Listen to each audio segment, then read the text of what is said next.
Hi students, this chapter we will be looking at chemical bonds, chemical compounds and their properties. Okay, so why do elements form chemical bonds?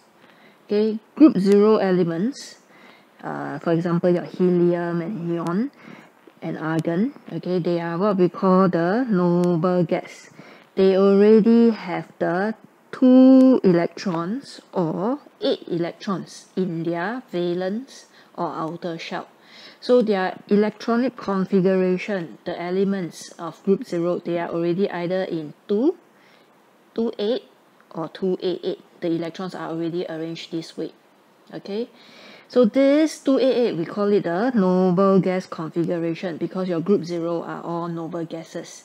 Okay, so every atom, right, all your elements will try to attain the stable electronic configuration of the noble gas. Okay, so this 2,8,8 is very stable and it actually has very low energy.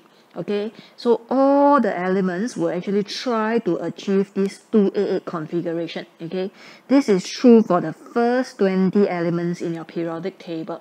Okay, you will still be learning about this configuration after you go to JC. If you are still doing chemistry, then you will learn beyond the first 20 elements. Okay, so how do the elements obtain the stable electronic configuration, or how do the elements obtain the noble gas configuration? Okay, elements obtain the noble gas configuration by either they gain or they lose or they share electrons.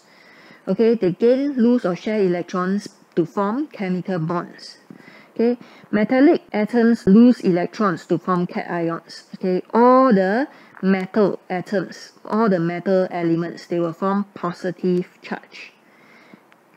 Non-metallic atoms gain electrons to form anions. Anions are the negative charge. Okay, only the outer electrons or the valence electrons are involved in bonding. So only the valence electrons can move, only the valence electrons can be lost, or only they can gain electrons in the valence shell, or only they will share the valence electrons to form chemical bonds.